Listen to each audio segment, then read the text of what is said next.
Drinking Whiskey Open Bar. The only author panel voted most likely to fall into tearful confessions and also most likely to like go into belligerent boasting. I am your host who has never been voted likely to do anything, but will do everything, William R. Hincy. And very quick announcements today is, as always, the show is sponsored by you. So if you like me, they play along, except for someone randomly that comes up to me with their hair scans. So today we will be drinking whenever someone says cheers.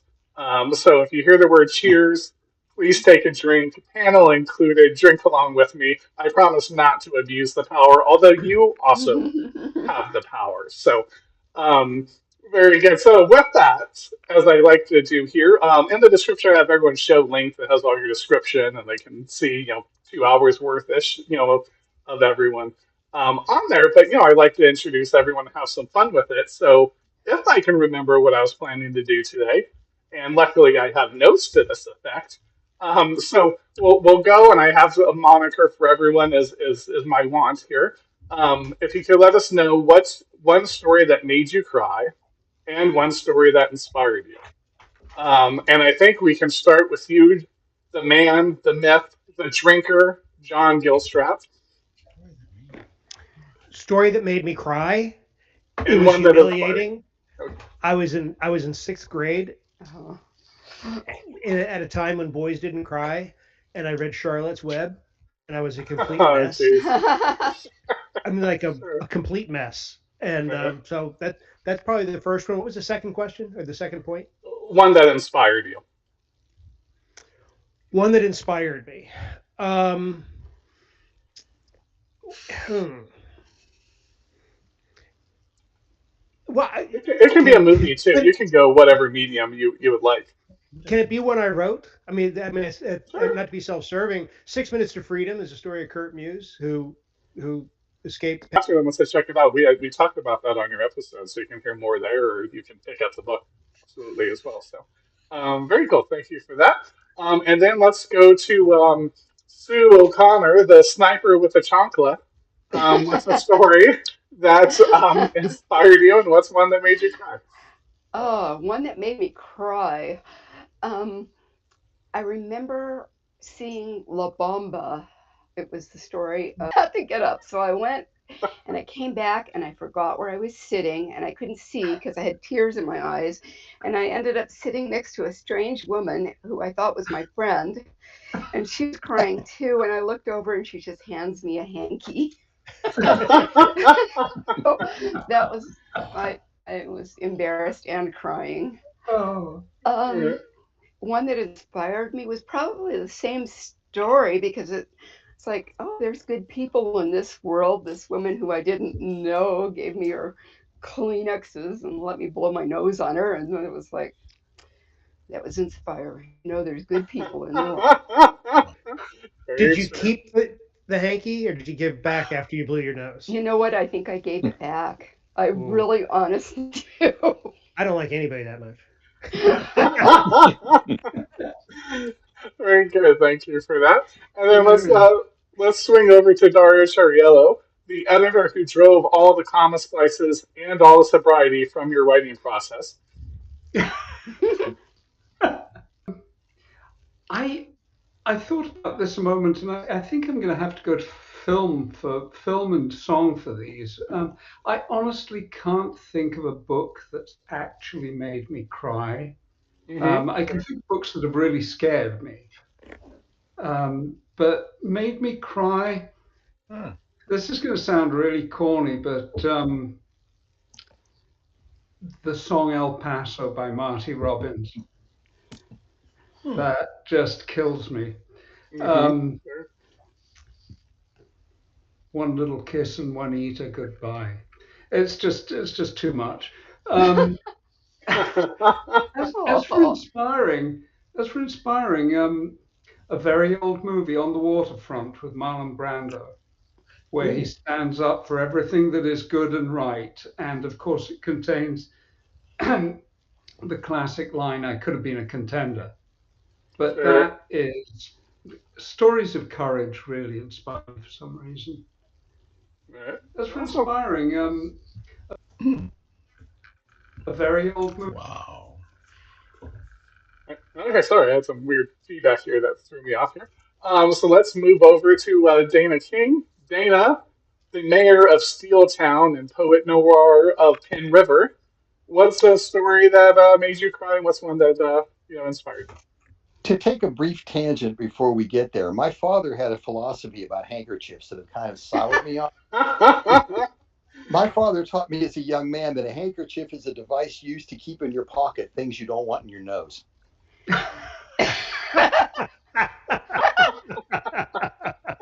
Well said. Very good. Those are words you never unhear once you've heard That's them. right. Right, That's right. right. Yeah. I've kind of lived by that. Mhm. The thing that made me cry, we'll go to a movie. The second time I saw Saving Private Ryan. So now it's the second time, and I know what's coming. And just been a couple of weeks after I saw it the first time. Gotcha. And I started to cry as soon as they started to show the Normandy invasion. And I cried until that scene was over. I just sat there and just tears ran down my face because I knew what was coming. And I didn't know anybody who was at Normandy, but I'd read quite a bit about it, and I knew how the battle went. And I did have an uncle who was in Okinawa, and I was just, that just kind of put me away for that whole 15, 20-minute scene. Something that inspired me was the first time I read The Big Sleep, and I was only just thinking about being a writer then. And when I read that, I thought, well, now this is the kind of story. And this is sort of kind of the style I like to write in. Now I've kind of moved away from that style a little bit, but that's still the kind of story that was part of my inspiration to go into to write full time. Very good. Thank you for that. And then last but not least, the godfather of the C3 convention, Austin Camacho. So Could be let's least. I don't know. Well, I'll tell you to the best of my memory, the only book that has actually made me cry was Stranger in a Strange Land, which I read when I was in college. That book had a bigger emotional impact on me than anything I've had read before, and I think since. But that's the one that made me cry. As far as inspiration, um, I'm thinking The Lady in the Lake, Raymond Chandler's. Like Dana, I read that book and I said, "Wow, I want to learn how to do that. This is what I want to be able to do." And I can honestly say it is still what I'm chasing. Of course, we'll never get there. Probably no one living will, but it's still what I'm chasing. Since somebody mentioned movies, I also want to throw out the movie that inspired me not to be a writer, but inspired me in a broader way, was The Man Who Shot Liberty Valance. Oh, great movie. Which is all about being a hero as opposed to appearing to. And I was, and I'm not a big John Wayne fan, but it's certainly my favorite of movies that John Wayne was in because he wasn't the hero of the movie, so to speak. They don't they don't write scripts like that anymore. Sure. It's funny. Mine was the story of both of them, the movie and books that made me cry were dog related. So the book was Where the Red Fern Grows. That one killed me. And then Where the Red Fern Grows. Yeah. It's a kid, like a teenage boy, or with his two dogs, and their kind of adventure in it, and it ends similarly to the movie that made me cry, which was Old Yeller. To this day, I do not watch Old Yeller, and I think I was 10 and bawled like a baby and sat there just hugging my dog's neck, but those two got me, and the inspirational one. It shows with my son's name, right? So I'm the seventh William Hincy in the line. We all have different middle names. Mine happens to be Ryan, because that's what my mom wanted people to call me. But when you're the seventh William, no one wants to call you by your middle name. But when we named my son, I tried to get my wife to name him William Danger, so we could tell people that Danger is his middle name. She completely rejected that. And I said, well, what about William Wallace? And she's like, oh, that has kind of a nice name. And I kind of giggled and twiddled my fingers, and she was like, that's that blue-faced guy, isn't it? I'm like, yeah, so she stuck with it. So my son is William Wallace. So we have all kinds of pictures and Well, videos of him as a kid with a sword, and I think that's just that tale of like going up against the odds and sacrifice, and doing something bigger than you. Always stuck with me. So, Right. On the subject of the dog, how come you can read a book or watch a movie and a whole city can collapse and everybody's dead, but somebody's mean to an animal and it's done?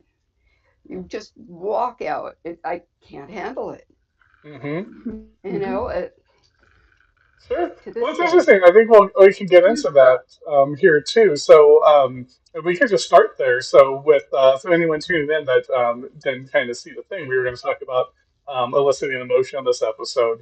Power and vulnerability, kind of subtext on it. But I think that is a fun place to start because why is it that we can see whole worlds, whole multiverses, whatever it happens to be, and then when you see a dog or you see like a single person or something, why does that have a bigger impact on us? So anyone I, want to jump in? I suspect that we're all aware of this on some level in our own writing, that uh, up beyond a certain number, deaths become statistics. Mm. I have coached a few mystery writers and thriller writers, and I always make the point, if you want people to care, you can't just drop a body every 5 minutes. Yeah. Mm. Keep that number small. Now you can threaten a body every 5 minutes. But Sure. the number of people who you actually kill needs to be really, really short if you want people to care about them. And that's just who we are. And it's probably the same with kill the dog, kill the cat, which is something that we all know not to do because that makes you hate it. Sure. Sure. Well, I think it was what I haven't seen it, but I know someone mentioned it. It was those Keanu Reeves movies, John Wick. Right. I think it's like it starts with him having killed his dog, and then he His just dog. goes, and Right. the whole thing kind of comes from there. But I do think it is like it goes to character to that degree, right? The importance of character and just having someone you can identify with, even if you Right. don't identify with them as in, oh, they're like me, just, oh, I can see the humanity in that person, or even in a dog, right? Just I can see the life in it. But when it's too big, I think this is why, when they try to do multiverses and stuff, the only thing that ever had a multiverse as a fictional property that I ever felt anything for was every multiverse is kind of Mm. backdrop and funniness and things that's Right. putting them into weird situations. But at that core, you can relate to a child and a parent, and that struggle with growing up and finding meaning, within all of it. Um, so About pets, sure. um, or children. Children in jeopardy is kind of along the same line. They're just there for the ear rub.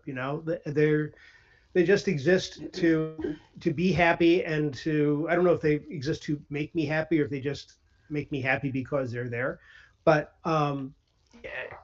it's to hurt a creature like that. It just means you have no soul. So it's a great way if you want to instantly cast someone as a villain. Um, you have them hurt a dog. If you want to instantly cast someone as a hero, you have them shoot the guy that's hurting the dog. It's Right. it's Right. it's just shorthand. It's Unless almost you're Stephen symbolism. King, he can get away with killing kids and dogs, and it doesn't matter. Do you think that if he wasn't as big of a name as he is, that he could get away with that? Because I find it shocking. I mean, and I watched Pet Cemetery. I read Pet Cemetery, and it was like, oh God, that here comes this truck, and this little toddler out in the middle of the street, and Yeah. I don't think that many people can get away with that. It was hmm the brains that were left in the baseball cap after he got hit. That was the image that Oh was God, God. yeah, yeah. hmm Sure. Sure. maybe, Well, maybe there. it's also maybe it's also that dogs embody, loyalty and all those good qualities, that we value them for. But yes, I think innocence is a big thing. And Yeah. King gets away from it with it in more than one book. He does say he gets a lot of hate mail when he kills dogs. Hmm. I'm sure. Yeah, no matter what, if you do something like that, you're gonna get some Yeah. hate mail. Um, Yeah. but I think Speaking, it's in movies you don't see it very often. I think you Right. probably have a little more leeway depending on what you're writing. I think movies gets a lot of people that don't actually watch the movie, um, or just kind of see a scene or something and then they chime in. Mm. Where books you can you may get some of that if someone hears about it, but if you write a book, even it could be a bestseller, but it may not have that Twitter impact, right? That impact on people that is Yeah. going to fake to out, me, right? My to, 5-year-old daughter put it best. She was 5 years old and she said, Mom, I know that when I watch a movie, people really don't die, but I'm not sure what's going on with those animals. And, Wow. you know, Sure. I think a really good example, sticking with dogs, but to get into the whole concept of vulnerability, I can't think of a better example than the movie The Drop that Dennis Lehane wrote. Um, oh, for those of you who haven't seen it, the story opens up with Tom Hardy's character finding a very tiny puppy pit bull in a garbage can. Someone's left it there to die. So he doesn't have a dog, but he can't leave it there. He hears it whining. He picks it up, and the woman who lives in the house, who we find out later her ex-boyfriend's one who left the dog there to punish her. She comes out, and they begin this very awkward and odd prelude to a relationship. And what it really shows you is not only was the puppy vulnerable, it was left alone, it was going to die, and it was going to freeze to death, but these two people are uniquely damaged and vulnerable, and how they Mm. build a little bit of strength from each other, and they kind of cover up each other's things, but the vulnerability is still there. And then at the end, I won't give away the ending for those of you who haven't seen it. At the end, you find out that as vulnerable as Tom Hardy's character is, he is by no means weak. Mm. Sure. And he will take care of things that he thinks, again, that need to be taken care of. He practices what I call a form of prophylactic self-defense, which is he'll do it to them before he can do it to him. Mm. And it's if you haven't seen it, it's a wonderful movie. And the book is great. The book is a clinic on how to tell a story. Hmm. So yeah, Okay. I think that shows not just with the pet, but how it establishes the vulnerability of those two people in particular.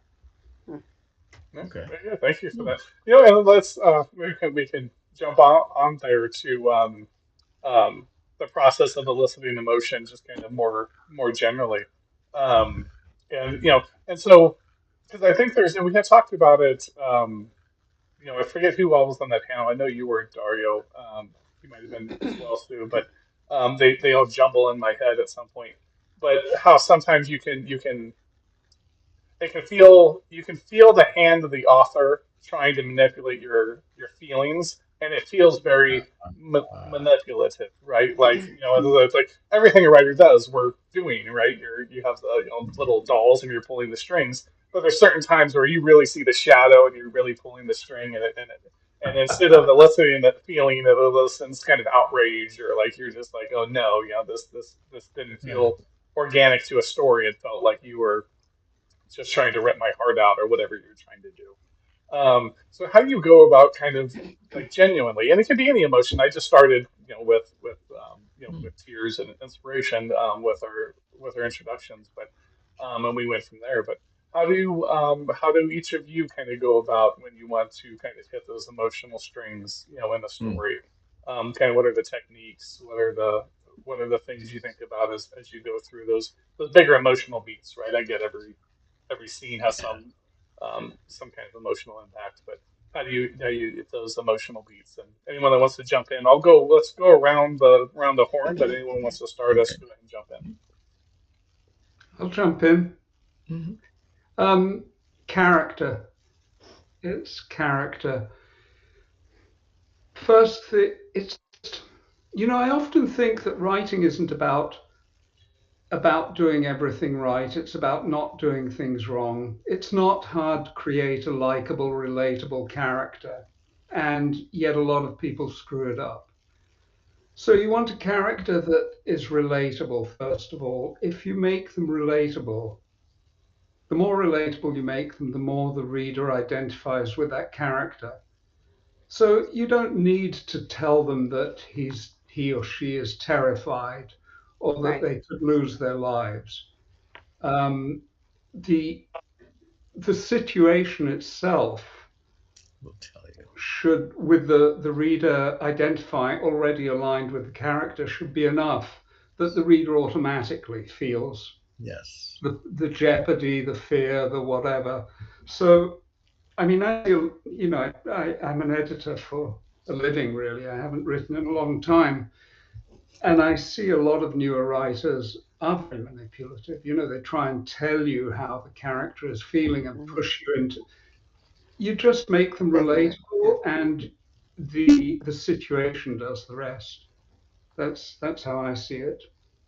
I think that's a real good point, Dario. I watch, for all intents and purposes, no commercial dramatic television because they can't get through an episode without making sure I get it, and that to make sure that I feel the emotion they want me to feel. And what I prefer to do, and the kinds of movies I watch and the streaming TV shows and the books I read, are where they just tell you what happened. And if you're paying attention, and if you have any soul yourself, you realize, my God, this is horrible. And then your emotions run with it. Whereas opposed to them trying to get you to think what they feel, no, what they should be doing is laying things out for you and let your emotions run, which is always going to be more effective because the writer doesn't know what's going to hit a certain reader. But as Dario said, if you get them to empathize with the characters they care about, and then you describe what's happening, well, frankly, they get it or they don't. And to me, I think the writer has to trust the intelligence, the empathy of the reader. And if they're not going to get it, you piling it on them isn't going to help them, and he's just going to turn off the other ones. They'll just read it for the action. Sure. There's an old movie, "Don't Be a Menace to South Central While Drinking Your Juice in the Hood." I think they shortened it, but that was the original title. But there was a really funny scene because then it was a parody of all of the I guess early '90s. I think all of the kind of gang movies. It was like the Wayans brothers and stuff. And they have a scene that it's a meme now. People do it all the time, and it always makes me laugh. Is that they're giving the message, and it's the message scene in the movie. And then the postman he pops in the window and goes, "Message." And it was a parody, but it's like they do that now. You see that all the time, where it's like, okay, well, you have to make sure, and that's so they parodied that in the thing because they're like, nope, you got to make sure this is, no one's going to understand otherwise. But go ahead, Austin. I cut you off. I think I had the problem that Dario referred to rather badly in my first couple of attempts. And a very good editor I was working with named Melanie Rigney kept writing in the margin, what does that look like? And so the habit I've formed is, okay, here's how he or she is feeling right now. What's happening on that character's face? What's happening with that character's body language? Mm-hmm. So, he's totally surprised.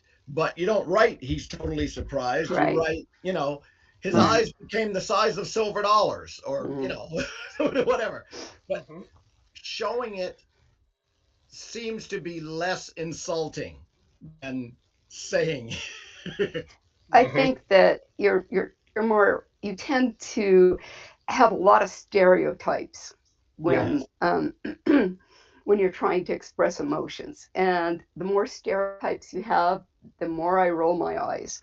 And I think a lot of readers will see those stereotypes and pass right by it because they've seen this 100 times before and they'll start flipping pages.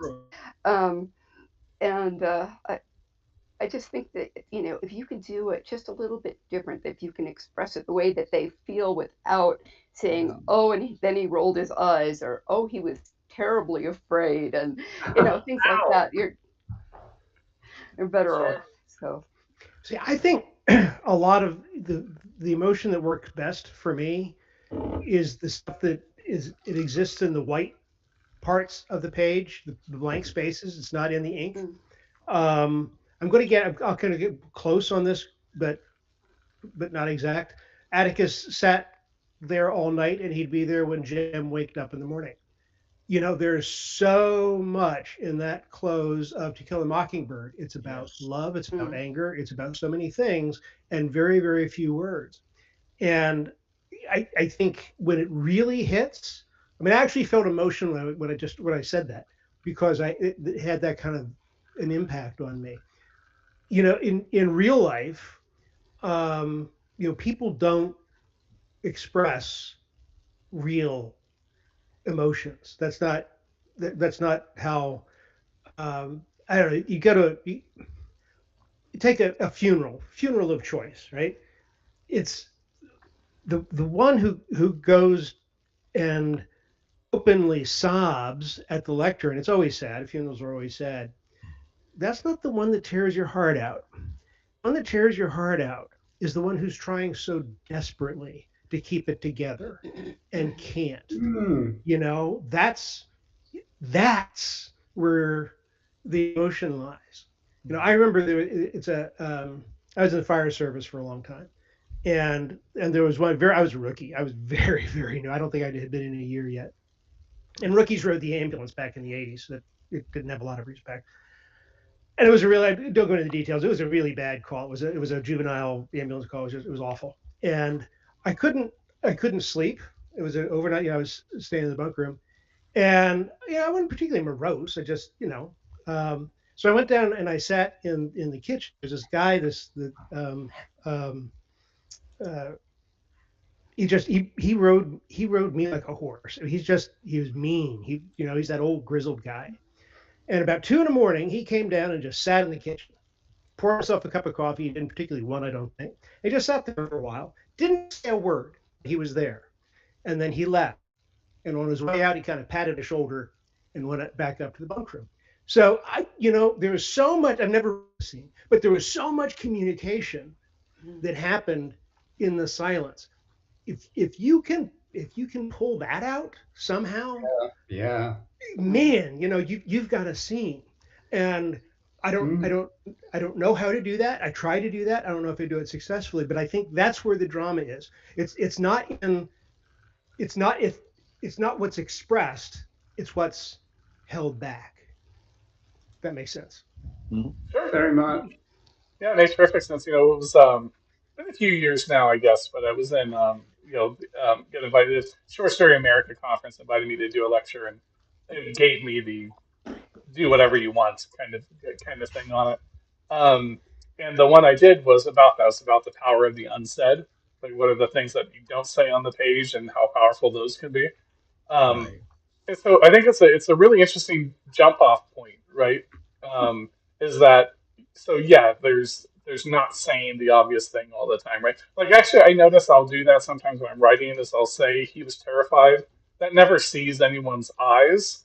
That's almost just me going, okay, now I need to find the way to express that artistically somehow on the Placeholder. page here.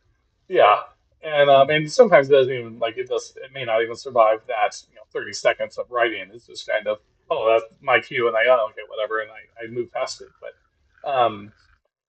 what are the techniques for starting to get into that, right? So, like in that scene you just described, and I always love that story, John, so thanks for sharing it. You never know how often people come in. So um, for everyone, always feel free to double share your stories, because people come and go to the Writers Drink and Whiskey bar here. But um, there's like point of view of it, right? So depending on if you're writing that, whose point of view are you in, right?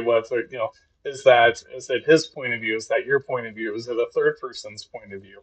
That's one thing that you don't see a lot of modern literature, that you see a lot in, like The Great Gatsby isn't told by Gatsby. It's not told by Right. Daisy, right? And so sometimes it being that third person, you don't get to see exactly what they're thinking and what they're saying, and that makes you have to interpret it. And then sometimes only see one side or the other. Can kind of do it. So I mean, point of view just being one of the many ways. Was anyone else any like and let me fix something here because Dario dropped off on us. Let me get him back. But anyone else have any other methods, methodology for for hitting those for that unsaid stuff, right? Like John Oh, had brought up. That's that's a really powerful comment, John. I think that really bears thinking. I'm not sure I could do it. I don't think I could do it, but I'll work on it. But I do want to pick up on a couple of things, and this is kind of nuts and boltsy, but I'm a big believer in interiority. I'm a postmodernist. So I think deep interiority, avoiding filtering, never use he heard, he said, oh, he felt, just go for the gut emotion. I really like visceral writing. That works for me. And it works especially when I'm going to go back to character again. And something Austin said, you were talking about Raymond Chandler. I'm a big fan of Raymond Chandler's Mean Streets passage, where he talks about the hero, and it begins with something like, he's the best man in his world and a good enough man for any world. So right there, your character doesn't have to be amazing. They're just the best person in the story. yes. And we're going to align with them if you do it right. And you do that, you use real visceral craft. And when something bad happens to them, the reader is going to care. Sure. Yes. So and I know you're big on that, Dario. I like that too. In fact, the interiority, if I can spit it out, and it always reminds me. It might be a Hemingway quote. I always get them mixed up because I'm not big on reading craft books, but stuff filters to you. Um, that was the great writings in the body. So I think about that quite a bit is if you want to show, someone that's really upset, there's always the heart pounding. That's a super easy one. But I know there's been times where I've been I just was a problem kid generally, and I was like, I can't do it anymore. And I went to go quit the team, and I couldn't spit the words out to do it. Like my mouth was literally twitching because I just was like this had kind of overcome me. So besides like the heart pounding, I always remember the fact that like my mouth itself was like reacting to this. I mean, fairly in retrospective life, right? Fairly inconsequential kind of thing in my life now, but in that moment it But was very impactful. but if we're talking about the mechanics of storytelling, just a random thought that occurred to me that, and like I said, I've never written about this, not been inspired to write about it, but that firehouse scene, if you established early on that Big Bob doesn't never pours coffee for rookies, you chapter 2, and then in a say the importance of the moment, and then let it go. Let the moment, let the reader trust the reader to get the significance of the moment. Right. Yeah, not to Right. do the rest of it. Right. Not have a paragraph to go. Big Bob never poured a glass of coffee. Exactly. That felt really great. Remember how I told you in chapter 2 that he never does this thing? That's a lot of it is trusting the reader. That's something else I see a lot of newer writers not doing. They just don't trust the reader to get it. I mean, is it newer writers? I don't know that you can just say newer writers. I think lots of writers nowadays do not. Oh yeah. I think if the character is trying hard not to cry, then I think you'll feel a whole lot more. And I know I'm an Who's awful old enough person. to remember? Who's old enough to remember Brian's song? Yeah, I remember Brian's song. Yeah. Jesus. The first time I ever saw my father cry, and it was it was an ugly cry, was during Brian's song, where he Brian Piccolo James Caan. Yeah, no, he's the one that's dying. Gale Sayers. Gale Sayers is delivering the news that he's got, and he's trying so hard to control it. It was, there's the scene. Yep. Right. You make a good point there, John. To go back with something that you said before about the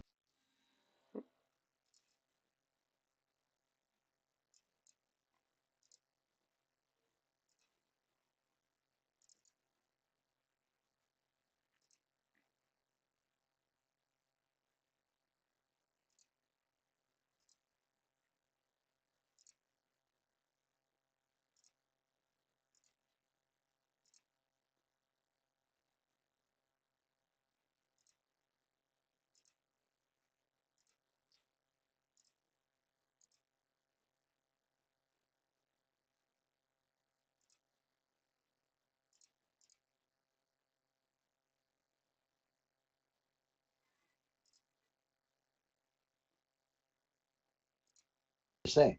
So now you've learned a lot about both those characters, and you've also created some tension and some potential conflict in the reader's mind, trying to figure out who's shitting who here, or are they both just seeing different things? Mm-hmm. He's coming on. Yeah, exactly. And then suddenly it popped everyone off for a second. I'm like, this may be our last one with the software. I think it might be too much trouble for its own good. And Dario should be back. It's just a Yeah, big. my stream is cutting off occasionally, and I have to rejoin.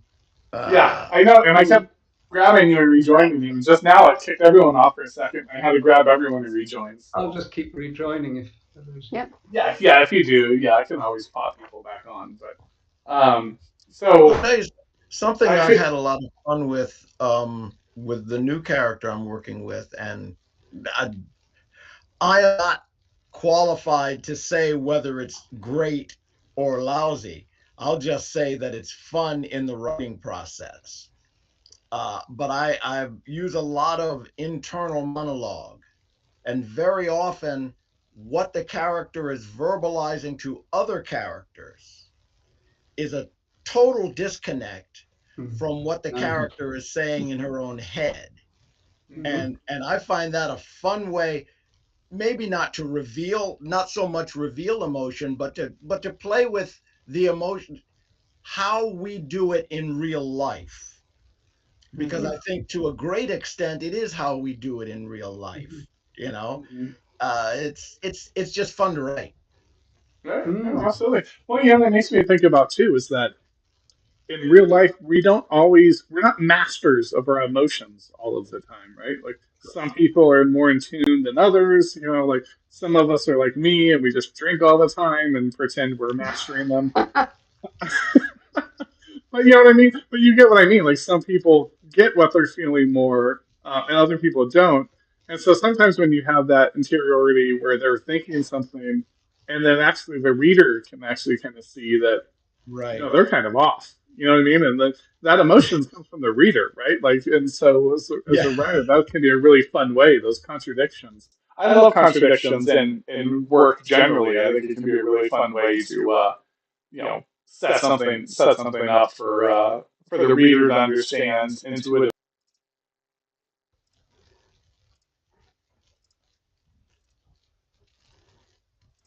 So, everyone there? Mm-hmm. Yeah. Okay, so things, yeah.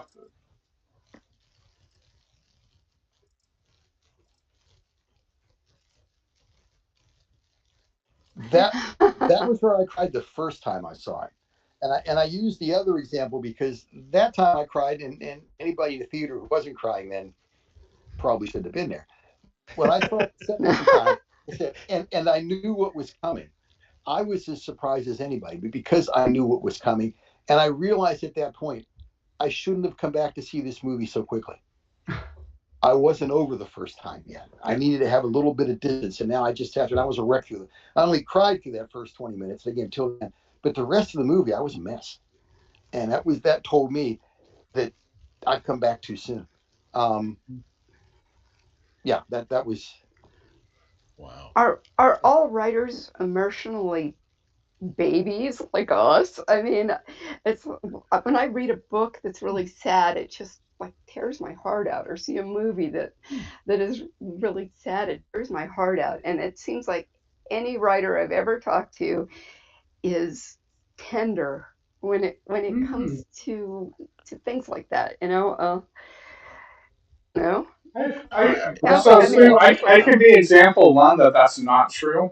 No. Because actually, if I watch a TV show and someone cries and I'm not feeling it, my wife gets so annoyed with me because sometimes she's crying and I don't actually feel. I literally will laugh and like mock her acting because oh, they're crying, and I look over and she's crying. I'm like, oh, I guess it works for someone. I think it might probably work that both ways. I know my husband has. He has such a tender heart, and I mean, you can't see that Sarah McLachlan commercial with the animals and stuff, and he'll just like break down. And I'm like, Mark, they just want your money. This isn't real. Right. I do We have may, kind of a funny story. My daughter, when she was left alone for oh gosh, maybe just an hour when she was 12, and she saw a commercial about adopting kids in India, and she called the number, and they've been calling us for like a year. They wanted like yes, So now you have an Indian daughter as well, right? You know, That is so Sue funny. makes a good point there when you talked about about writers and what we see. I know, speaking for myself, I think it's probably true of all of us. We know the mechanics of how a lot of that stuff works. Even if we're not thinking about it, we kind of know what's going on in the background. So if somebody cheats to generate an emotion from the audience, yeah, that will irritate me more you'll than anything know it. else. Mm-hmm. That's the kind of thing where you'll see other people crying, and I'll say, I'm done watching this, Right. because that was he just, wow. it was too heavily put on there. He needed to let me come to that conclusion instead of pushing me over the cliff, and that will Exactly. irritate me more than anything else. Yes. You just told me something about myself, Dana. And I will give you the exact example, because I was sitting in a theater with, at the time, all of my very closest friends watching E.T. Uh-oh. And Oh. they all broke down, and I'm like, because what was going on in my head was, you can't really believe he's dead. That's not the way these stories work. Right. Right. It was But sufficient. Elliot thought he was. Yes, Elliot Yeah. thought he was, but I didn't. I felt that was where I felt, okay, they're manipulating us. Well, you used Sue used the word stereotypes earlier, and you're talking. I mean, stereotypes, tropes, all of them are manipulative, and we see them. Yes. My pet hate. They're almost a shorthand for telling the audience that this is where you need to cry. Mm-hmm. And they must work for a lot of people, because some of these movies are big hits, like the ones where the tragedy and jeopardy brings the divorced couple together. Right. Yeah. Right. That's it's so obvious, and It it's is. not just that we're writers. We see the puppeteer. I mean, that should be obvious to anyone with an IQ of 80. But it's just I can't bear those kind of tropes. See, my armor has come down a lot. Back from the emergency response days, shit, I couldn't pick up a body part, throw it in a body bag, not a problem, go back, have a, there was so many levels of distance between me and that, not a problem at all. It's been 30 years now, I guess, since I've ridden a fire truck. Now it's like I've got no barriers at all. I'm the one that is I cry at the Hallmark Christmas movie, and I feel bad about myself. It's I've gone the other way. You should. I should. I know. I'm not proud of this. I love it. When it's dumb, it's dumb. I remember going to the movies with a friend of mine in high school, and Love Story was out on the big screen. And she was ugly, crying, just tears and sobs. And I'm just staring at her and thinking, this ends. And this movie was just like A to Z typical. And to her, it ripped her heart out. To me, I thought it was the dumbest thing I'd ever seen. But let's recognize that the audience is not a monolith. And that there are people out there who specifically want something to push those specific buttons, so they get a chance to feel whatever that is. Or else So it wouldn't keep That's happening why over and over. Yeah. people can watch basically the same movie on the Hallmark Channel 57 times. I mean, it's all with different titles, formulaic that they feel the familiarity, and they're happy that things happen the predictable way, so they can feel that emotion at the end. There's an audience for that. There is. I don't write for them. There was actually a study that came out, I think it was like last week. It was really recent, where they had talked about people that watched the same, I think they said sitcoms, but the same show routinely.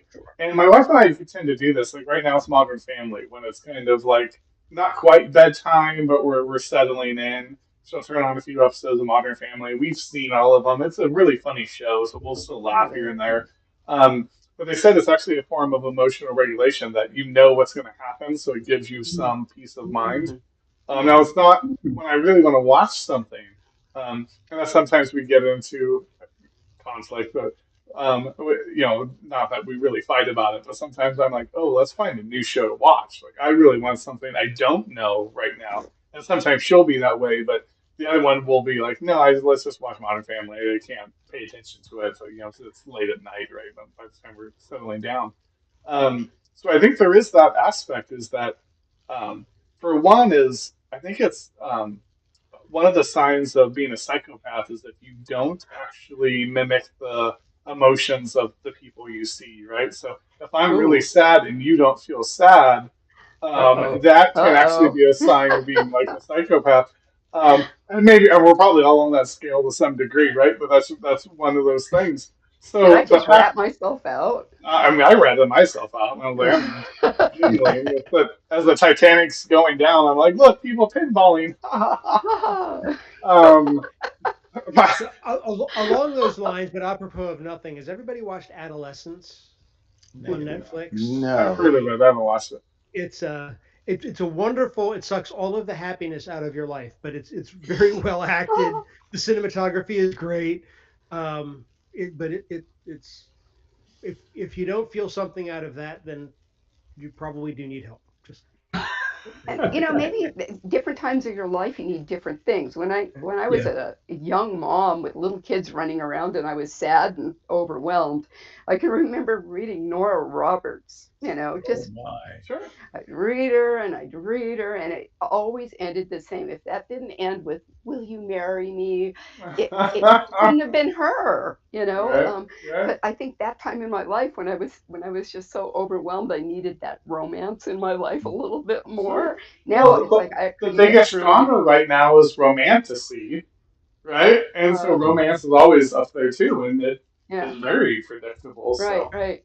um, I think there's finding it. So, but there's still a reason, right, that people relate to it, right? And so as a writer, how do you? And sometimes I think even if you're trying to be um, a writer and you're trying to make something new, and out there, right?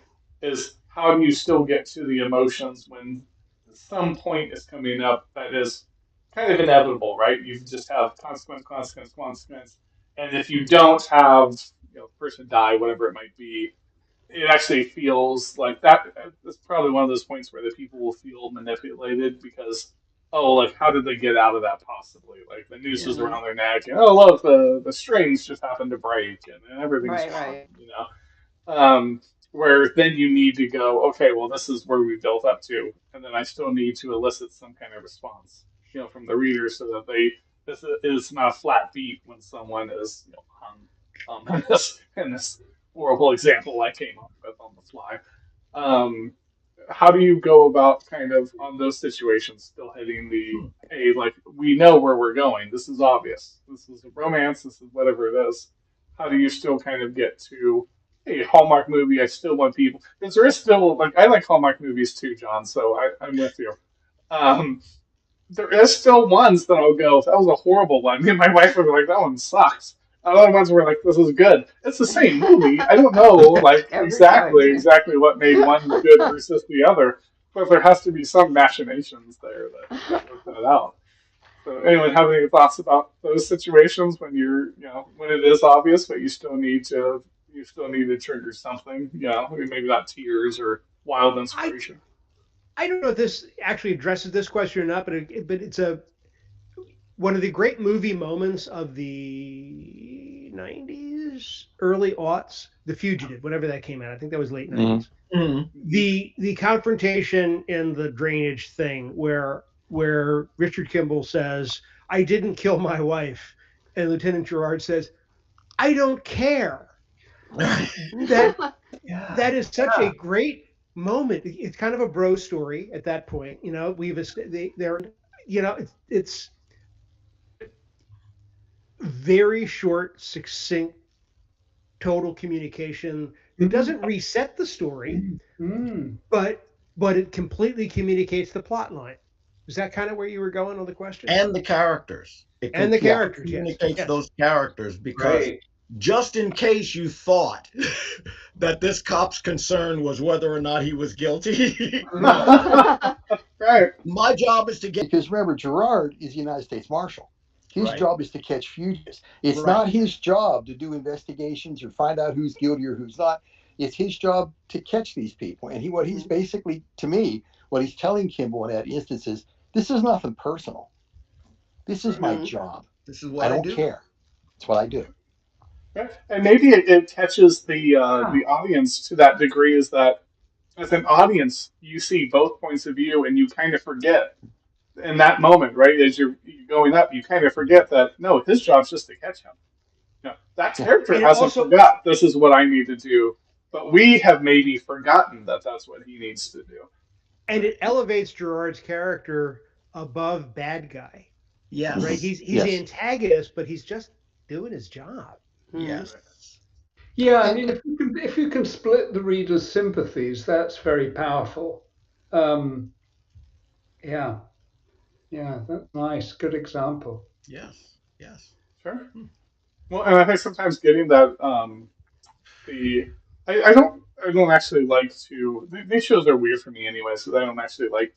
I actually like writing down writing if we're being honest, but if you think of it in that sense of nation here, but if you think of it and then go, the scariest thing I think, right, isn't a character that's pure evil. It's a character that thinks they're doing good, and they're actually doing evil, right? It's that, it's that, hey, I think I need to, save the world by, killing all of the Irish, whatever it happens to be, right? To save the horrible real world example, I'll just say the Irish for now. But when you see when you actually realize, oh, like there was just I shouldn't say just, I guess it's been years now, but the Marvel villain of their first few phases there of the movies was Thanos, and his thing was he wanted to kill, and it's misguided, but you can see that he really thought he was doing good, and that actually kind of makes him more terrifying, right? Is evil for evil's sake can get corny, right? It is. Laugh it off. I'm not a big fan. I'm not a big fan of villains per se, which is why I'm not a big Marvel. Bad guys are antagonists, and frankly, I try to write these often as I can.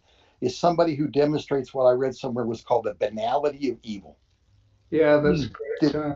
Just ordinary stuff that is just bad, nickel and dime stuff that to me really kind of shows those are the people to be afraid of, because there's not going to be somebody come in here that wants to kill half the country, but this guy might come in here and try to rob me. Right. I think if you have a villain that is just 100% evil, it's boring. You have to give them just a little bit of humanity, because I think your reader has to kind of relate to them too. And if you start feeling like, oh, he's this way because whatever, or, he really doesn't know he's doing wrong, like you were saying, that you're was in fact a thief. Yeah. Right? Yeah. So, Right. Very good. So maybe sticking with. Oh, did you have something to say, Dario? You want to jump on? No, I was just thinking of the Unabomber as a real world example. You read his manifesto, kind of empathize with some of it, but the guy was not a good guy. No. We call that crazy. Yeah, we call that crazy. That's actually the medical term for it. Okay, take me away. Well, it's funny you brought that up, because I was actually going to take that to the most popular podcast. So I heard this maybe 6 months ago, but there was like 5 million podcasts out there, and 25% of that 5 million was true crime.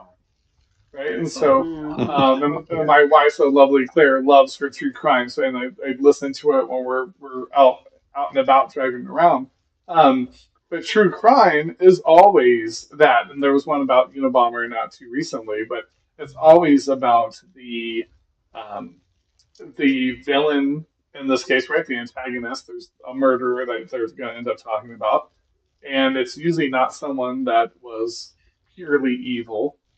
There is cases and maybe we flip this on the head in the next next few minutes, but um, it's usually someone where you go, I don't know how they get to that point, right? Where it's Mm-hmm. like, oh, hey, Mm. it's a marriage. Right. They loved each other at the start. How Mhm. do we get to murder? Like, why Tip not over just get the edge. divorced, right? Yeah. You always just kind of Yeah. hit this like, what? This makes no sense, right? But it happens over and over, so there is a sense to it. It's just that in our current thinking, we can't make sense of it. Um, and Well, true crime's another one where, that, Bill.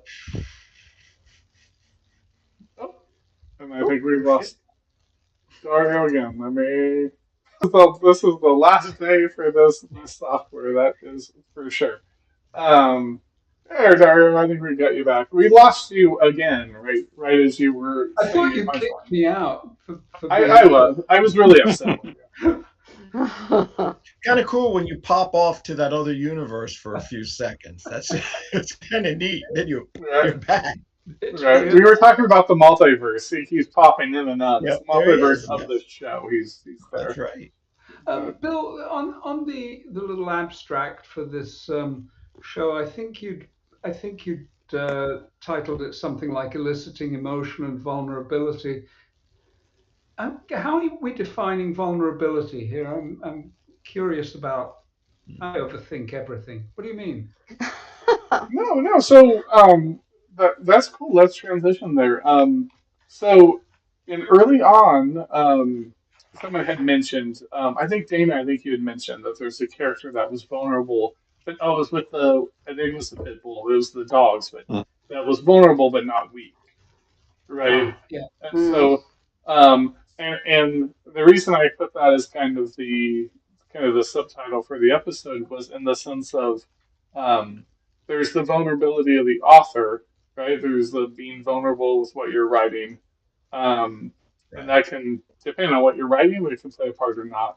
But then there's also the vulnerabilities like in the characters, and how you can kind of get to emotion through. Hey, when I'm, I don't know, you're Arnold Schwarzenegger, you're the first Terminator. Oh, there's no vulnerabilities there. He's just this, AI Right. overlord coming to like do a job. But then as they did Terminator 2 and stuff, they actually humanized it a little. There is some vulnerability there, and he ends up Mm. sacrificing himself, right? Um, to save, was it John? Was it John O'Connor? John Sarah O'Connor? Whoever. Connor, yeah, not O'Connor, Connor, yeah. So there's It's that this Irish aspect. thing you got going. Yeah, it is. So how do you like play on that? So maybe we start with, and we can go around the horn here, the vulnerability of the writer, right? Do you guys like, does your vulnerabilities play into your writing, in some respect? And maybe it doesn't. I think it's fair if it doesn't. But do Hmm. your vulnerabilities play into your writing? And then Why we are can you move on attacking me, to it. Bill? Dana, I would never attack you. You were a Steeler fan. You were salt of the earth. I love you. We will win the Super Bowl this year for sure, like every year before it. But I would never personally attack you. Now, John, I would attack all day long. I think there's this fear of failure that sneaks into not only with us but into our characters, and if you can get your readers to feel that, that Hmm. just little bit of fear and scared of being looked at as less than what they are, Right. I know that's me, but I don't know. What do you guys think? Eh, you- I know you're You're still laughing at me about the Nora Roberts thing. to care about. I tuned out completely once you said Nora Roberts. I I mean, you was have to. 22. Oh no. She lives about 5 miles from me. Really. In I'll get her house is Boonesboro, Maryland. huge. Oh, no, Robert says, okay, that's funny.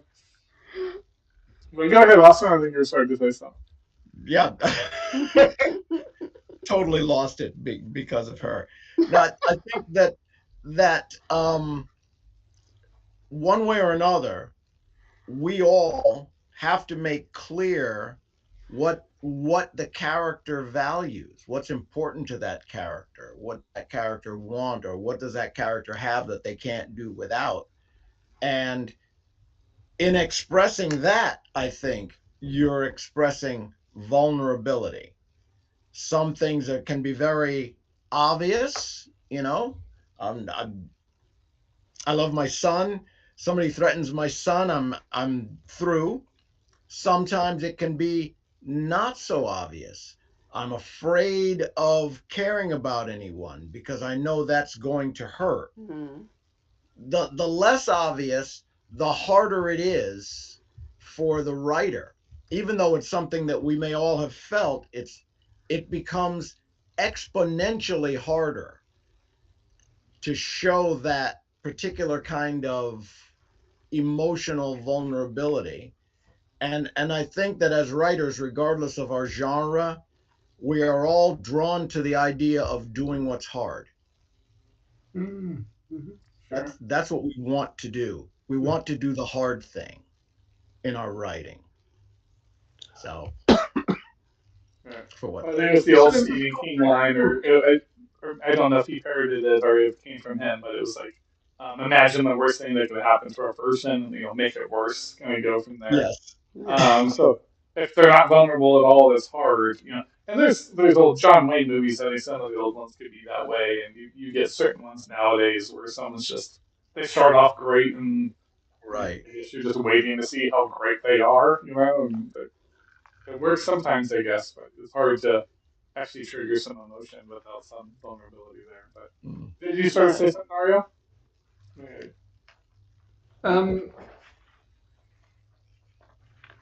No, I think I was just going to follow on what Austin had said, but I've lost it now. It'll come back. It wasn't a big deal. Okay, we're not going anywhere. Well, I think something else along those lines, and I wish I were better at this, that I realize these two words are spelled differently, but when you portray a character as callous, sometimes it can do well for creating some audience empathy with that character if you think of, again, the different spelling. But what is a callus? If you overuse something before it gets a blister, it develops a callus. So this person, Right. whatever it is they seem to be cold and unfeeling about, they're like that because they care too much about it. And they're afraid to let the rest of the world see how much they care about that. So they put a Right.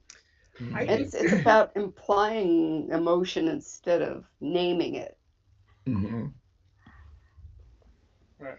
Yeah, I think you have to find some way to get the reader to understand that they're vulnerable there.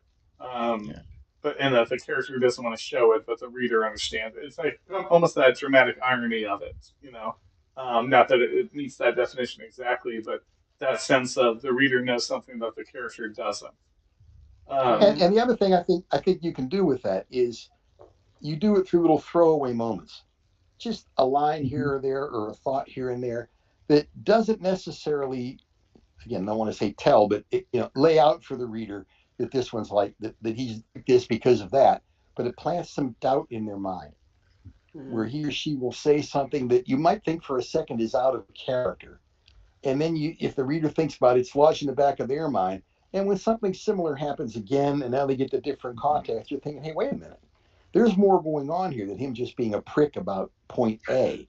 Right. I mean, the classic example is people who are afraid for their children are often tyrants as parents. Yes. They're afraid to give up that kind of control, so they come across as bastards. But the truth is, they're terrified that something's going to happen to their kid. And again, the trick is to be able to let the reader figure that out through little cracks in the personality here and there, instead of just hitting them over the head with it right up front.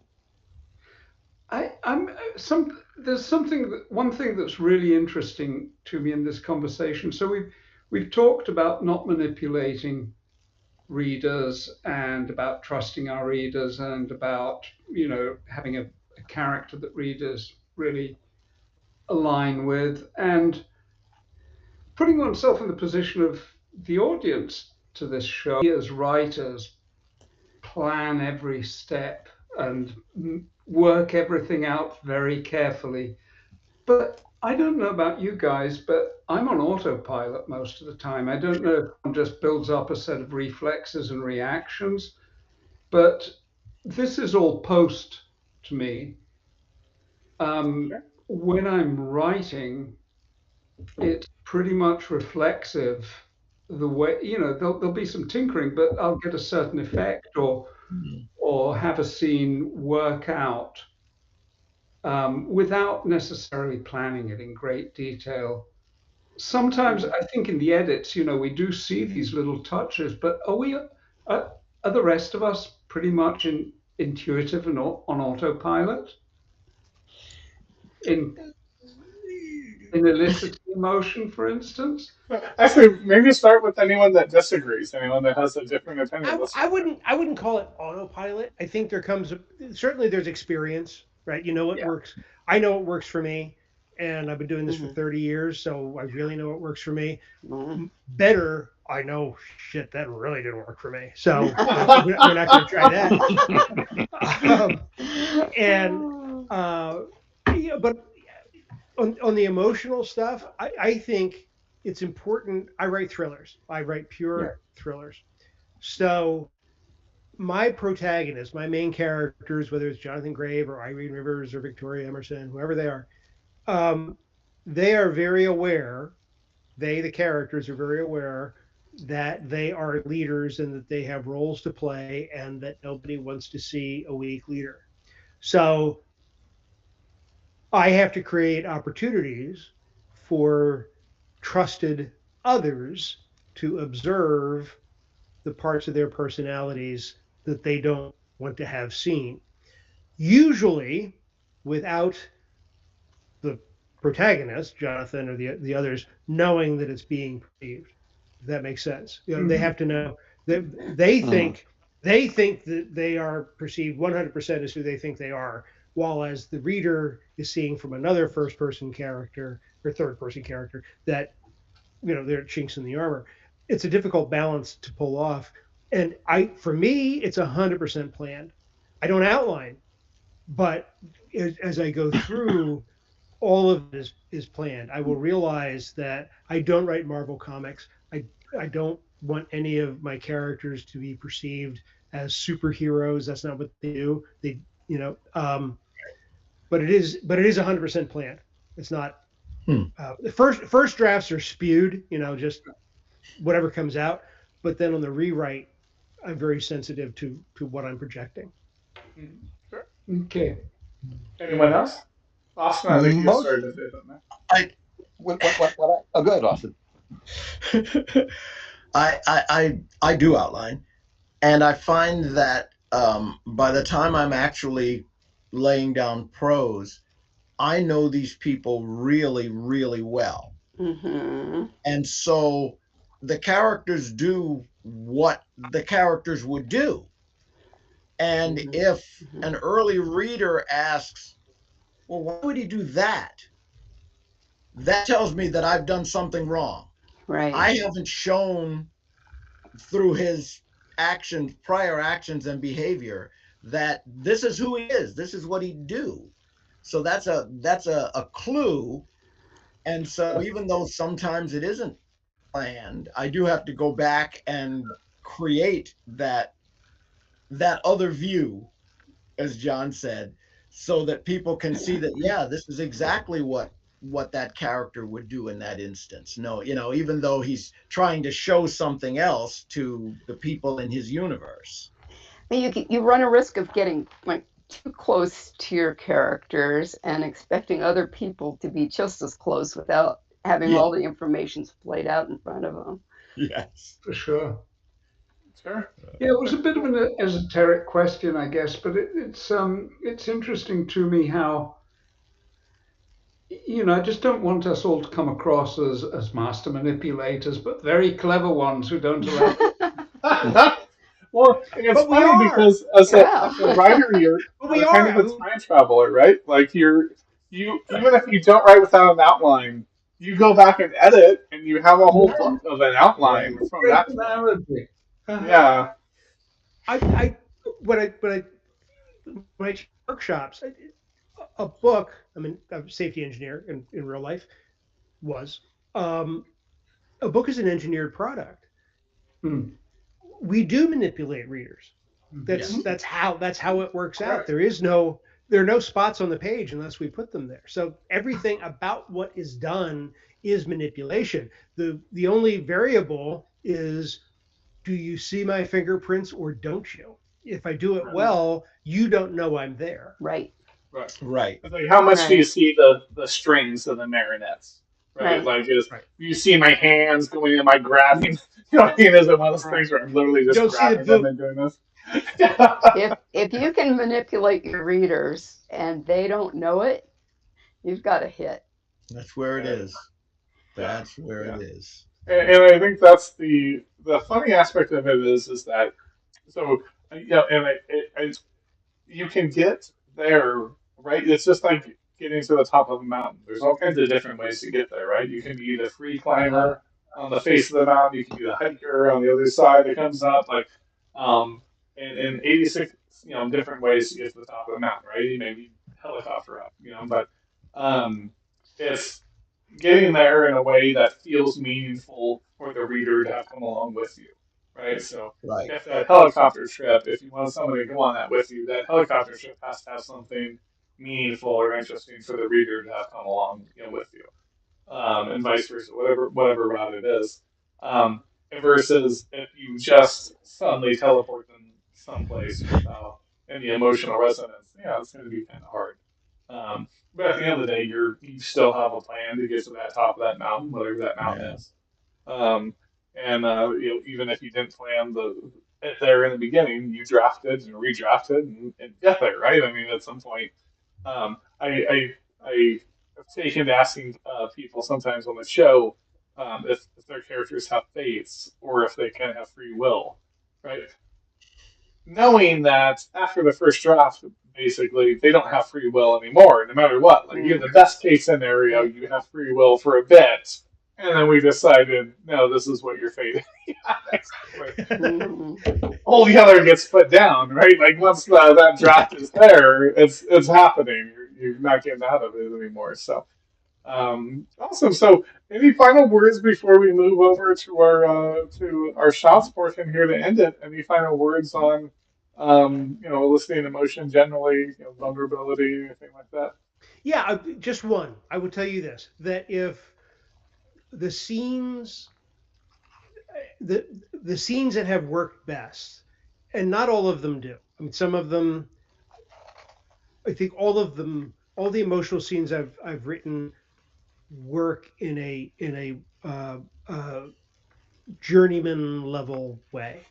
But the ones that really work, Everyone's so humble on this show. I love everyone here. Like John, but you're like, oh, I've done all these books. Everyone loves them.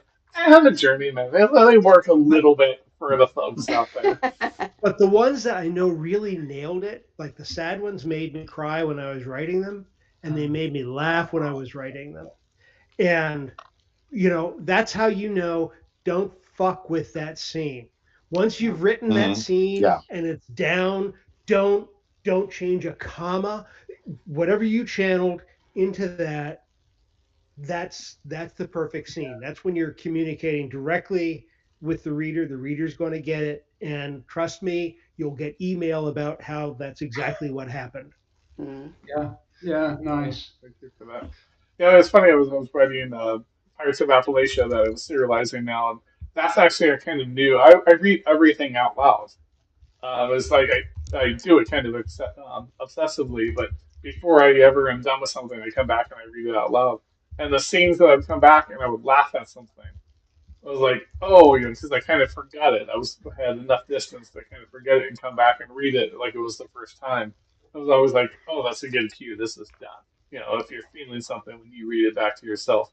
So Right. I think that time, if you can do it, I know Mm. sometimes it's hard, when you have deadlines and things like that. But if you can work some time into your schedule to go back and read it yourself as a reader for the first time and get those feelings, I think that's a great thing.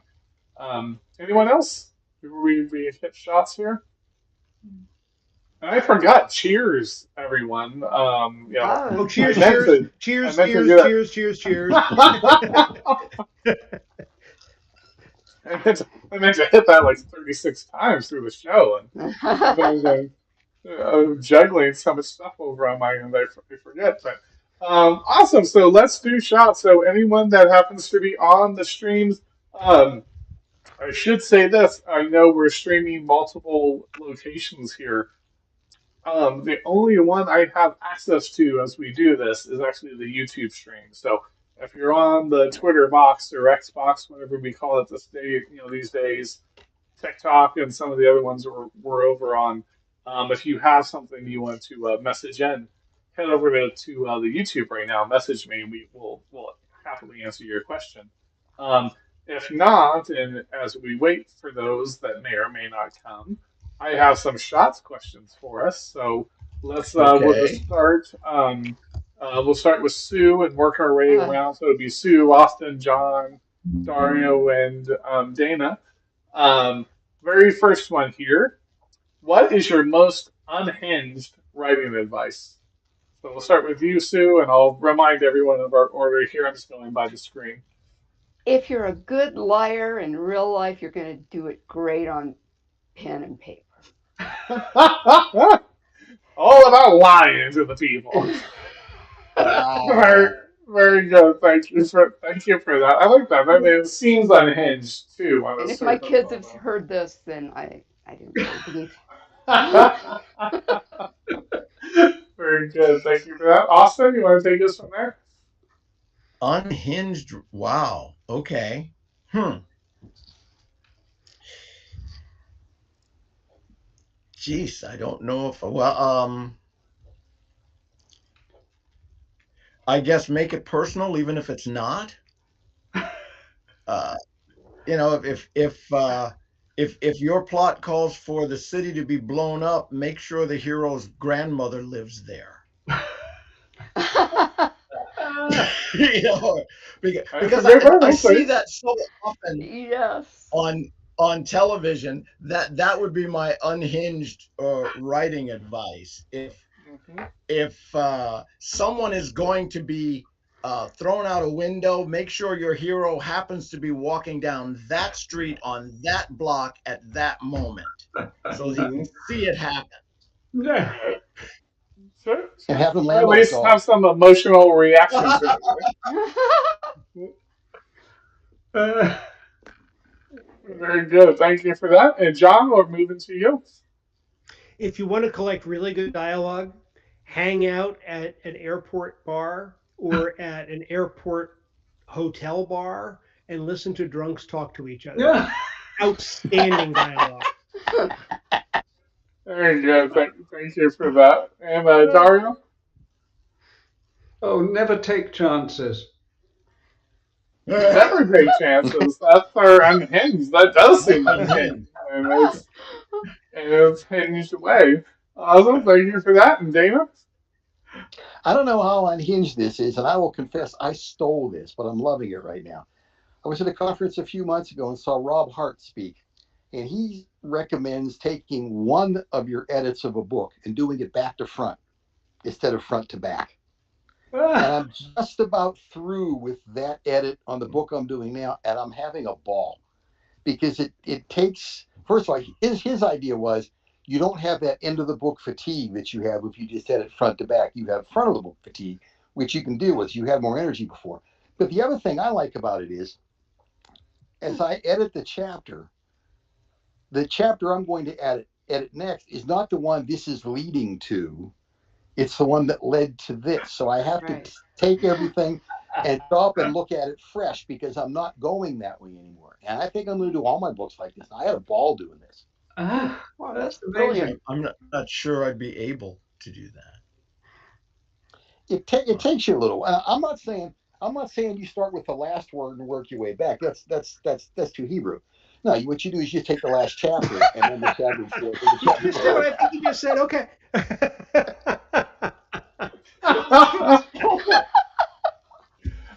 Good, thank you for that. I have heard of people doing that for like the grammar aspect of it, but I get your point is that fatigue is real, right? Yeah. What's funny about it is I've actually noticed because I started keeping like a list. I'm like, oh, I feel like this chapter I was a little fatigued on. I want to come back to it, and I would read it back. There's cases where sometimes maybe I was right, maybe I was wrong, but I felt like it needed some more editing. And sometimes I come back and I'm like, this is perfectly fine. I'm not sure, like, what I was thinking in the moment. But I think the asymmetrical editing sometimes, I like Yeah, to go by I think characters. that's If what you it have is. multiple point of views, I'll just go by one character and follow them through, the book and the other ones and kind of follow them along. So I think you can find an asymmetrical way, it can be really interesting. One thing I found that does do, if two chapters lead directly one from the other, because I'm writing now where I don't really use line space, I'll make it a different chapter, even if the chapter is only a few paragraphs long. I saw Dawn Winslow do that in the book, and I dug it, so I've been doing that lately. But what helps for me is if I'm editing, say, chapter 17, and I've edited that one, and now I know when I go back to do 16, he said something in 17 that had to be prepared. Make sure I prepared it, because now instead of having to go back, I'm going back anyhow. So Yeah. I think it's making it much easier for me to make Yeah. sure things are properly set up. Sure, sure. Amen. Yeah. Thank you for that. All right, so our next shot here is what is an irrational fear? And so maybe let's go in reverse order. Dana, let's start with you. Irrational fear. Well, I, I think some people would say like a phobia, but that's not true, because those are rational in your head. I have a fear of heights, and I saw a movie years ago that finally explained why people are afraid of heights. It's not that you're thinking, what would happen if I fell? You're thinking, what would happen if I jumped?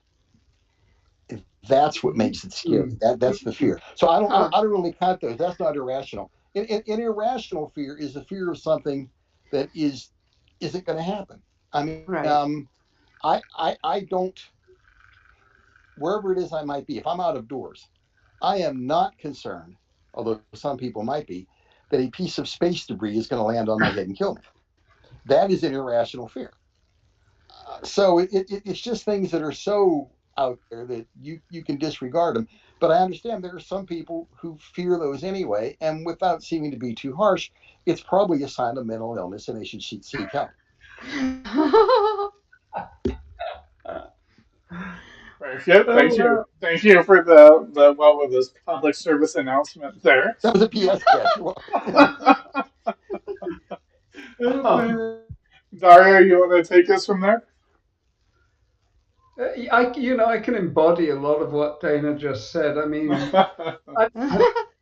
I've never, to this day, I've never watched Jaws because I would never go back in the water again. Now, I'm afraid of sharks, even in places like the Mediterranean where there's nothing.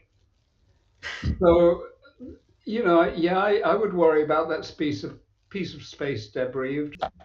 But also, someone once said to me, I'm not afraid of death. It's life that scares me, and I think there's a lot of truth to that. Wow. Mm-hmm.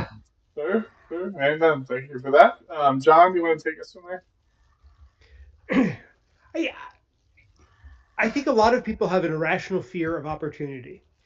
They have it's the job offer, it's the book offer, it's the agent offer, it's the something offer, the team, whatever is your specialty, and they think, oh, maybe this isn't the right one. Maybe I should hold out for, and The or FOMO. maybe you take a step and decide. I think a lot of people look success. A lot of people are desperately afraid of success. Sure. Amen. Wow. Whoa, how is that for deep? That's a martini and a half. I get really freaking smart and deep after a martini and a half. Very good. Thank you for that. Austin, are you? How deep are you now? When the Well, my glass is empty. Sure.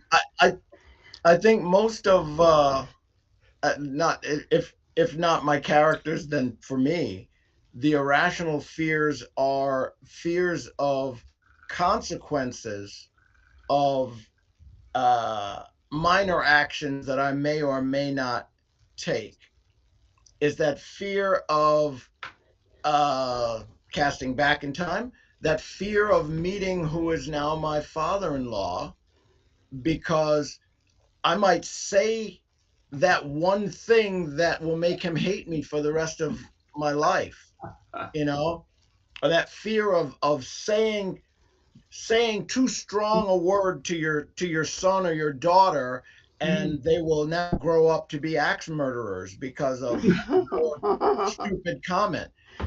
Those are irrational fears, I think, are crediting yourself with way more power than you actually have. Oh, that's really good, Austin. I think you're absolutely right. You think that you can somehow, destroy the universe with this one word.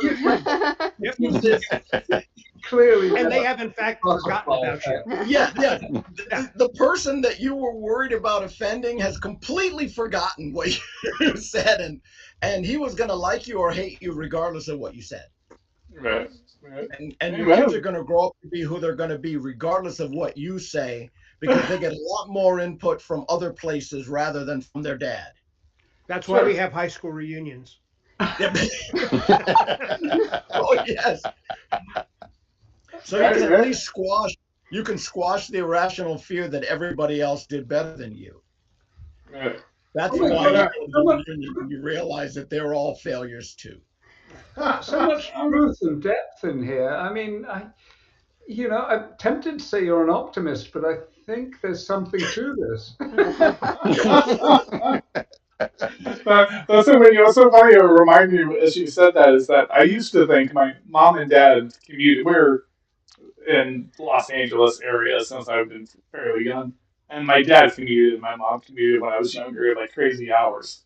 And so when my mom got home, she made whatever she was making for dinner. Like spaghetti, tuna casserole, like hot dogs, like with sauerkraut. Those were, West Virginia / Western Pennsylvania people. So we had lots of things with sauerkraut. Dana nuts. I had the kraut was kind of on everything.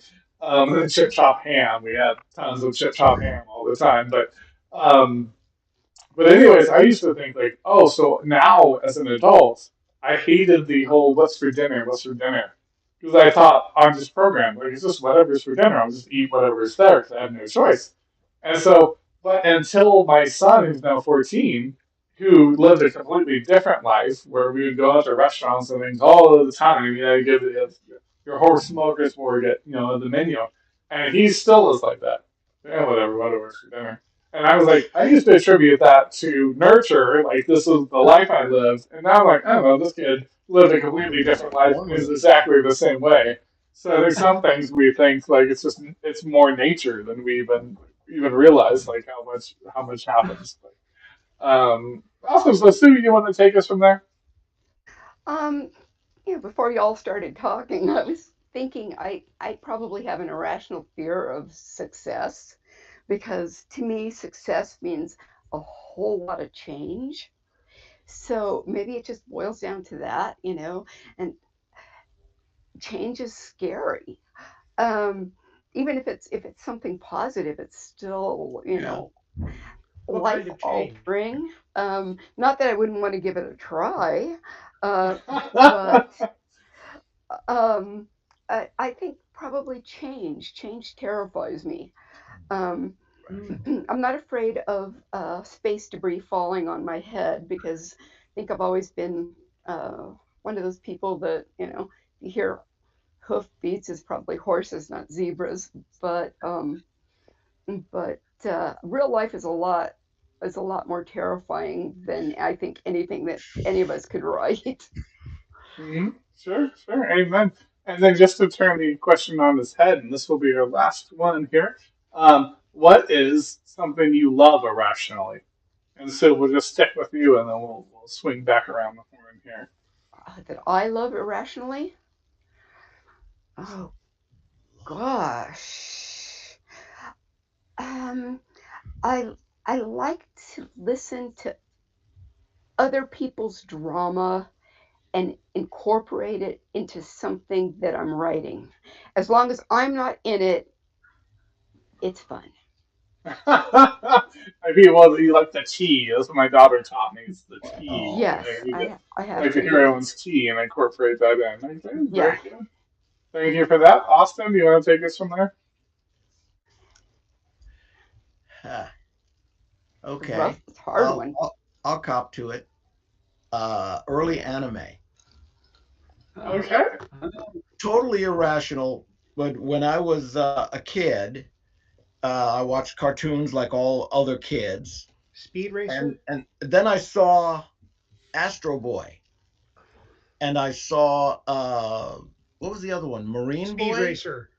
Speed Racer, and these were the first cartoons I saw that somebody drew people that kind of sort of looked like people. If you think about Warner Brothers cartoons, they're all animals. Mhm. Most of the Disney cartoons that I watched were all animals, except the big long form ones. And I just fell in love with them. They were really well drawn comic books to me that happened to be moving. And I was probably in college before I realized how awful the animation actually is. But I still love that early stuff. I don't know. None of you is this early. None of you is this old. But there was a cartoon called Clutch Cargo, yeah. and it wasn't really animation. It was cutout figures moving. Mhm. And they would phase in someone's mouth to actually move and put that over the drawing. But I still love those kinds of cartoons. I guess from there we went to Johnny Quest, which I also really love. Mm-hmm. I'd sit down and binge Johnny Quest today. So anyway, that's Very good. Thank you for that. John, you want to take us from there? Go Speed Racer. Go Speed Racer. Go Speed Racer. Go. um, um, I'm not a huge fan. I just do remember the theme song. Uh, I really like dark, quiet nights outside. I like the stars and the insects and the whatever's happening, whatever the time of year is. That's the it's the silence. Mm-hmm. Well, it's the noisy silence because a silent night is never really silent. It's always noisy. Mhm. Sure. Sure. Very good. Thank you for that. Dario, you want to take us from there? Well, there are a lot of things. I mean, can I have a couple? Of course. So, as an Englishman, I have to say Marmite, which will be an irrational statement to any American. Vegemite, if I were Australian. Um, m- books, hmm. a lot of books. Now, this is irrational because I've moved 30 times in my life, and I'm very familiar with moving 50 or 60 boxes of books time after time after time. But there's a comfort and a pleasure to being in a room surrounded by books that is it's a huge comfort. It's very nurturing. Even books I haven't read, even books I may never read. Um, it's not rational in the Kindle age. I mean, we probably all love print. Lots of you have books there, but Yeah. I just love having the spines of books as decoration. It's beyond the reading. Do you put Marmite on your haggis? Oh, got to do that. But as a bona fide genetically pure Italian, I will tell you that I'm very intrigued by a recipe I recently saw for spaghetti with Marmite. Oh God. Oh, Oh, yum! yummy. Yeah. But thank Very you all for good. the compliment. Thank you for that, Dario. And Dana, let's switch over to you. If you had asked me this question 45 years ago, I would have said professional wrestling. Now that they have ruined professional wrestling, I think the thing that I love most irrationally is Monty Python. Very good. Very. Is there a favorite Monty Python you would go to? Oh, I pretty much got the Holy Grail memorized. When the beloved spouse and I watch it once a year, so we basically just talk. It's like watching people back in the day who would go see the Rocky Horror Picture Show. We don't get to hear them deliver all that many lines because we're saying you know them, and we will find ways to work lines from Monty Python and the Holy Grail into everyday life. The one we get most often is just if there's a lot of racket going on outside or somewhere else in the house, we'll make a comment like, it sounds like someone's building a rabbit out there. And every so often, if we talk about something that didn't go well or something that was kind of scary, we'll say, yeah, he was there and he did this. He had big pointy teeth. Look at the bones. You know, we'll do that really often. My favorite is the dead parrot. Oh, yeah. Not from Monty Python. My all-time favorite. It's a dead parrot. This is an ex-parrot. This parrot has ceased to be. Yes. Yes. Join the choir invisible. That one, and the thing that rolls right into that, the original show, which is the lumberjack song. Oh yes. I'm a lumberjack, and I'm okay. By the way, if for those of us who are into Monty Python, and I will get ready to wrap this up. If you ever happen to be passing through Austin, Minnesota, I highly advise you take a few minutes and go to the Spam Museum, which is that's right. I mean, they roll on a continuous loop the Spam sketch, but there is everything you ever want to know or didn't think you need to know about Spam. For example, they will measure you how many cans of Spam call you are.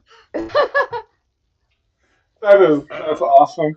You know what's funny is I made a list because I was like, you know what, I've done the bad job as a dad. I need to teach my son about Monty Python and all the old movies I watched, right? So so we watched Blazing Saddles a few weeks back. His mom was out of town, and I'm like, you want to watch a movie Mommy will never watch with us? He's like, of course I do. He did the same thing. I'm like, don't tell your mom. We're going to watch Blazing Saddles. And, of course, we both just told her as soon as she was back. And she was like, I don't even remember that movie. I want to tie a class of today's college freshmen into their chairs and make them sit through Blazing Saddles. Their ears will be bleeding by the time it's all done. They will. Yeah, John, there's a whole niche on online where they have people watch Blazing Saddles for the first time.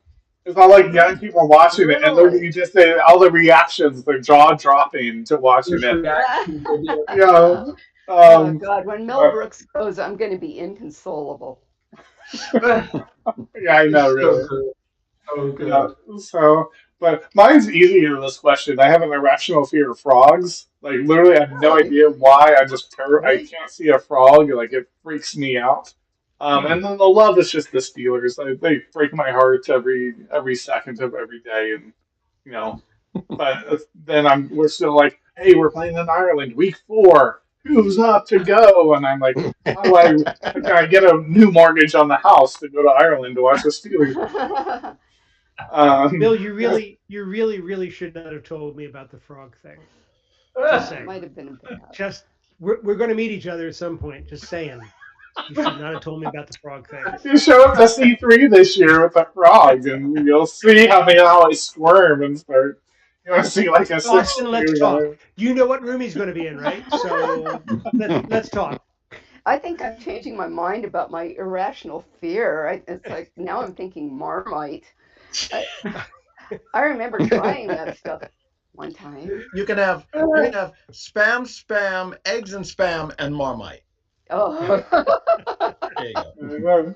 If you Google American Marmite face or American Vegemite face, you get all these videos of Americans trying it for the very first time, and they all have exactly the same look on their face. Mm-hmm. Yeah, and you know what's the funny opposite to that is they'll have people in like the UK try Americans biscuits and gravy and things for the first time, and they're like, "Oh my gosh!" And then they try it and they love it. It's the exact opposite. They go, "This no wonder everyone in America is overweight. I would only eat this." Well, and there you go. if you're looking at if you don't know what it is and you look at a plate of biscuits and gravy and you say eat it, Yeah. it looks like someone already has and they didn't Yeah. like it. Right. So, Yeah. it's an exercise in trust. My Right. father was a sergeant in the army, and he was a cook, and we had shit on a shingle more times than I could tell you. And I can't look at biscuits and gravy because it looks just like that stuff. Not a fan.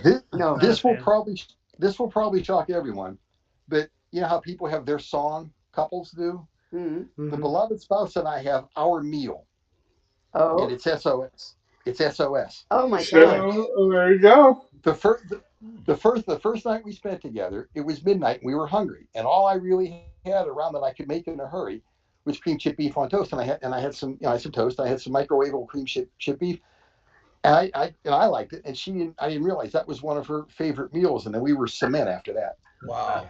We had it for special occasions. There you go. That's funny. There's only one place around us that has good biscuits and gravy. And which is weird because we're like LA area, like any type of food you could ever want. Which is known for its biscuits and gravy. Yeah, well, but every type of food you want Vietnamese food, you want Thai food, you want French, whatever you want, you will find a great restaurant around here. The only one is a place called Pancakes R Us, and the pancakes are fine, I guess, but I'm not that big into pancakes, but that's not that great. But this is the only place that has great biscuits and gravy. So when we go back, like this year when we're at C3, and the lovely Claire and I drive back to Western Minnesota. But yeah, it's pancakes for us. That's the only I have to go get. Well, y'all need to stop by our place as you come on by. Well, I heard you have the bar there. I'm waiting to be invited to you have the tavern you've told me about. You just heard it. You just heard it. We got it. And we got the little dog. Don't hurt the dog. Hurting the Oh, dog I is a would. bad thing to do.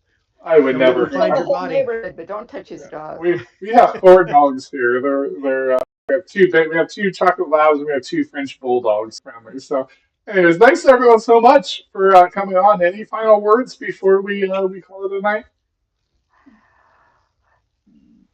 I don't That's the Cheers. most foul-tempered rodent you ever laid eyes on. I know. There we go. Cheers, everybody. Thanks so much. Cheers. Cheers, cheers, cheers, cheers, y'all. cheers. Good evening, everyone. All the college kids out there, do all those shots for us. Yes. Awesome. Thanks so much, everybody. You guys have a great night. Everyone. We'll see you next time.